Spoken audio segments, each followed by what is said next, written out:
안녕하세요. 농지124 토지투자교실 김영란입니다.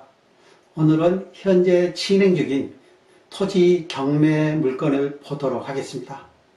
토지 투자 방법 할 때도 설명을 드렸지만 토지를 취득한다. 취득할 때보다도 팔 때 어떤 사람이 어떤 목적으로 사겠냐. 그 지역의 용도에 맞는 땅을 선택하라고 그랬죠. 경매로 투자할 때도 마찬가지예요. 경매로 땅을 취득한다. 경매 사이트에 들어가서 1차부터 보시라는 거죠. 1차부터 봐가지고 내 마음에 드는 물건이 있다. 그럼 현장에 가서 시세 조사가 돼야 되겠죠. 내 시세 조사가 나오면 내가 그 땅을 얼마에 취득하고 얼마에 팔았을 때 수익이 얼마나 나오냐. 그 정한 다음에 낙찰 가격을 결정을 하라는 거죠. 그래서 그 낙찰 가격 범위 내에서 들어가야지. 어느 분들은 높게 들어가시면 있고 어느 분들은 낮게 들어가고 다 떨어지는 경우 있어요. 그래서 내가 되든지 안 되든지 본인이 결정한 금액, 그 금액 범위 내에서 꼭 들어가시라는 거죠. 또 낙찰 받은 토지가 가공이 안 된다, 안 팔리겠죠. 그래서 경매로 농지를 취득하고 경매로 임야를 취득할 때도 그 땅을 가공할 수 있는 땅인지 판단을 해야 되는데 기본적으로 도로는 있어야 된다고 했죠. 거기에 정화조를 통해서 오수가 나오는데 그 오수가 맨홀이나 국어에 연결되어야 되기 때문에 도로하고 하수도, 즉 퇴수로는 꼭 확인이 돼야 되거든요. 그게 없으면 가공을 할 수 없다는 거죠. 또 토지 기본 과정이나 심화 과정에서도 제가 추천 경매 물건 하거든요. 근데 그때 추천 경매 물건, 즉 강의 과정에서도 이 땅이 좋으니 몇 퍼센트에 들어가라. 이 땅을 얼마에 들어가지고 얼마에 팔아라. 라고는 얘기하지 않아요. 자, 몇 년 전에 강의 때 물건 하나를 가지고 이 땅은 상당히 좋은 땅이다. 그래서 몇 퍼센트에 들어가라고 강의 때 얘기를 했어요. 그때 강의나 정작 보니까 교육생들, 그날 강의를 들은 교육생들이 몇 명이 가가지고 경쟁률이 높게 낙찰됐더라고요. 그래서 그 이후부터는 물건이 아무리 좋다 하더라도 이 물건이 좋으니 얼마에 들어가라 라고 얘기는 하지 않아요. 또 지역, 어느 지역에 들어가야 되냐고 질문하시는 분들 많죠. 토지는, 자, 지역도 중요하지만은 그 지역에 몇 번지냐를 봐야 돼요. 자, 그 지역이 다 좋은 게 아니고 그 지역에서도 나쁜 땅이 있고 좋은 땅이 있다는 거죠. 그래서 땅을 볼 때는 경매로 취득하든지 매매로 취득하든지 어느 지역에 몇 번지나 번지로 판단해가지고 그 번지 땅이 투자 가치가 있어야 한다는 거죠. 옆에 땅이 투자 가치가 있다고 들어가면 안 되고 내가 사야 되는 땅, 그 번지가 투자 가치가 있어야 돼요. 땅은 붙어 있는 땅도 용도 지역이나 가치가 차이가 많이 날 수 있거든요. 자, 그럼 경매 사이트에 들어가서 경매 물건을 보도록 하겠습니다. 자, 2018 타경 15040 강화 장아리 땅에 대해서 보도록 하겠습니다. 이 땅은 지금 1차 물건이죠. 누가 1차에 안 들어가겠죠? 뭐 농협에서 대출 받아가지고, 자, 못 갚았는데요. 먼저, 권리관계를 확인해보면요. 물론, 이제 등기부등본을 가지고 해야 되는데, 여기에 경매지에 토지 소멸 기준이, 자, 근저당 설정 당시 그 이전 것은 하나도 없죠, 다 소멸 기준 이후 것이기 때문에 이 위의 것은 아래로 나온 것들은 다 소멸이 되죠. 그래서 권리관계는 깨끗하다고 보시면 돼요. 이 땅을 취득하면 권리관계 깨끗하고요.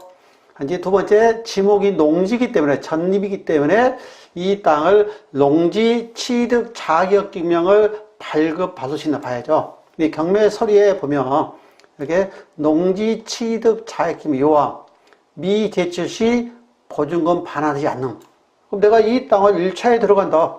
자, 8,300만 원을 경매 보증금으로 납부를 하는데 일주일 이내에 농취증을 제출하지 않으면 8,300만 원이 국고에 환수됐다는 거죠. 그래서 농취증을 꼭 발급받을 수 있어야 되고요.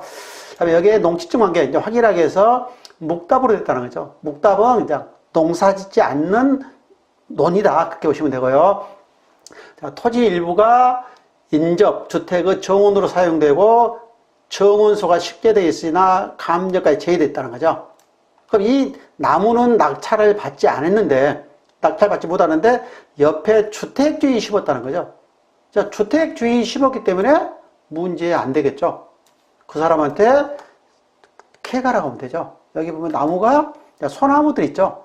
이 나무를 옆에 땅 주인이 심었기 때문에 캐가라 하고 캐가지 않는다. 철거 수석하면 이길 수 있어요, 이거는요. 다음에 여기 컨테이너 박스가 있다는 거죠. 자, 컨테이너 박스하고 그러니까 화장실이 있다고 나오는데요. 여기 보시면 자, 컨테이너 박스하고 5개 화장실이 있어요. 농사 짓는데 화장실이 필요하겠죠. 자, 화장실은 문제가 안 되고요. 컨테이너 박스. 컨테이너 박스를 다른 데로 옮겨야 되는데요. 이 컨테이너 박스 주인을 찾아가지고 옮기라 해야 되고요. 옮기지 않는다. 여기도 소송하면 다 이길 수 있어요. 네, 여기는 법정지상권, 법치권이 성립이 안 되기 때문이죠.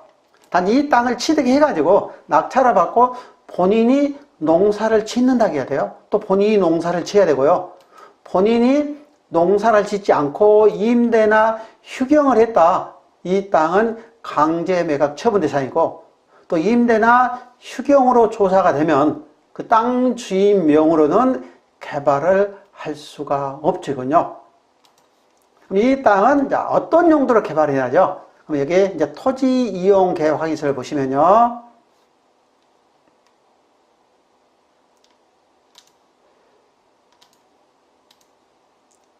확대를 해가지고요. 계획관리 얘기예요.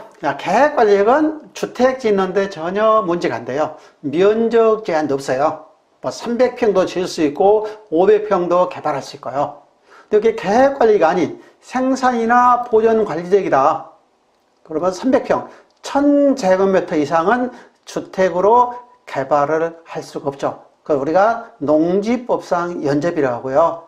그럼 이 땅은 주택으로 개발할 때 면적 제한 없이 개발할 수 있죠. 그럼 이 지도를 보시고요. 위에 뭐 지도 있죠. 클릭을 하시면 이 땅에 대한 지도가 나오죠. 먼저 여기에 주변에 이 땅의 주변에 다 펜션들이 많죠. 그럼 이 땅을 내가 취득을 한다. 자, 펜션으로 개발하면 되죠. 펜션으로. 그럼 펜션으로 개발할 때 그 펜션이 주택이라는 거죠.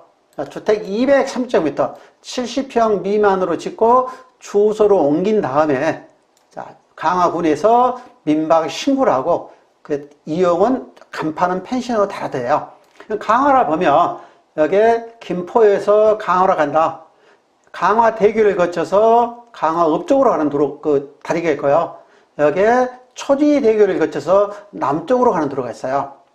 근데 강화에 투자를 하시는 분들은 북쪽으로 가지 않고 남쪽에 투자한다는 거죠. 북쪽은 바로 넘어가 이쪽이 다 북한이죠. 물론 지금 북한과의 관계가 좋아진다고 하지만은 그건 뭐 정치적인 거나 그쪽으로 판단할 사항이고요. 내가 부동산에 투자를 한다. 그것도 일부 멀리는 가만히 될 수 있겠지만은 현 시점에서 투자 가치를 봐야 된다는 거죠. 그럼 현 시점에서 강화의 초지대교는 남쪽 바닷가 쪽인데 바다가 보이는 쪽인데 바다가 보이고 주택을 지을 수 있는 땅들은 보통 평당 80만 원에서 100만 원 정도 보시면 되고요. 특히 강화에서 한 2, 3년 전에 이제 가격이 많이 올라간 지역이 삼산면이었죠. 여기에서 다리가 강화읍에서 오는 다리, 즉 강화 본도에서 섬으로 다리가 나있다는 거죠. 다리가 나아지면서 이 성모도 이쪽 땅 가격이 몇 배 뛴 지역도 많죠. 또 다리 나아지기 전에는 여기 강화 다리 건너기 전에 외포리 쪽 이쪽이 좋았었어요. 이쪽이 좋았었는데 다리가 나아지면서 여기에 머물지 않고 건너감으로써 이쪽 가격은 좀 떨어졌고요. 그건 전체적인 거고요. 그럼 내가 이 땅을 사야 되겠다. 자, 장안의 땅을 사야 되겠다. 이 땅을 사야 펜션으로 개발하는데 일단 펜션도 조망권이 있으면 좋죠. 근데 여기도 보면 앞에 지금 보면 조망권이 있는데 누가 여기에 집을 짓는다? 앞이 안 보여요. 그래서 바닷가 조망이나 저수지 또는 계곡 조망권을 볼 때는 현 상태에서 보지 말고 현 상태에서 앞에 땅이 있을 때 그 땅에다가 건물을 지었을 때 조망권이 있냐 없냐를 봐야 돼요. 그럼 여기에 건물이 없는데 여기 앞에 건물을 높게 지어버린다. 여기는 앞에 바다가 안 보이겠죠. 또 여기에 땅들이 많은데 여기는 경지 정리된 농업진흥구역이에요.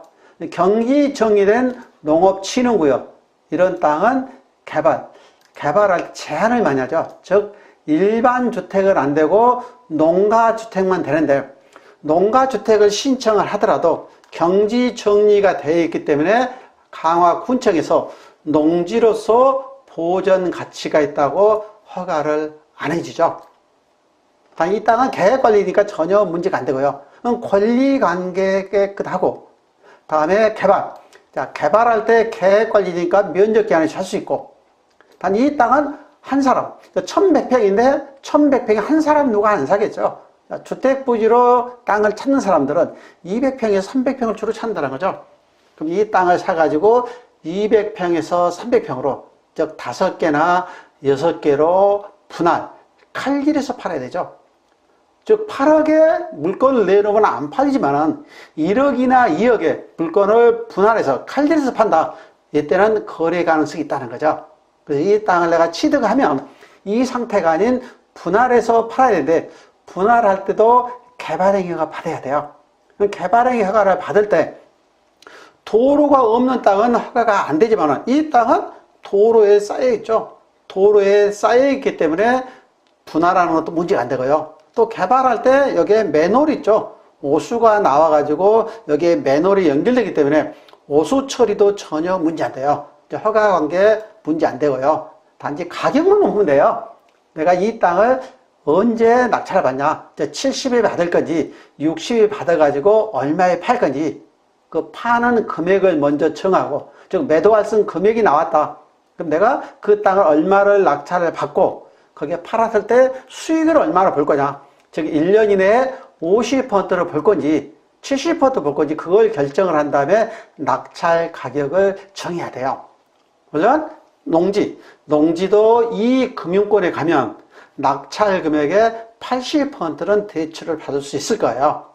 그럼 80%의 낙찰을 받으면 자기 자본은 20%라는 거죠.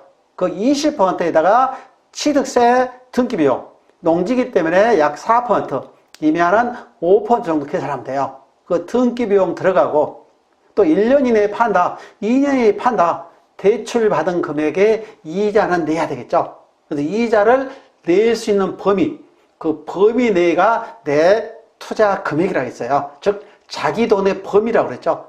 그래서 그 범위까지 투자를 하면 되는데, 내가 돈이 부족하다, 지인이나 친인척 간에 공동 투자를 해가지고 분할해서 지분별로 나눠도 되고요. 또 지분별로 팔아도 되겠죠.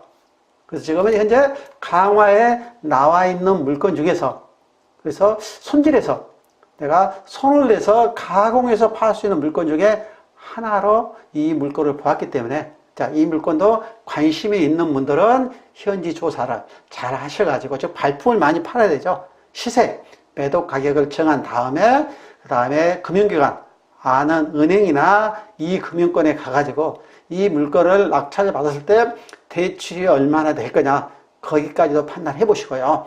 다음에 화도면사무소에 가가지고 농지증 받는데 상담도 해보시면 될까요?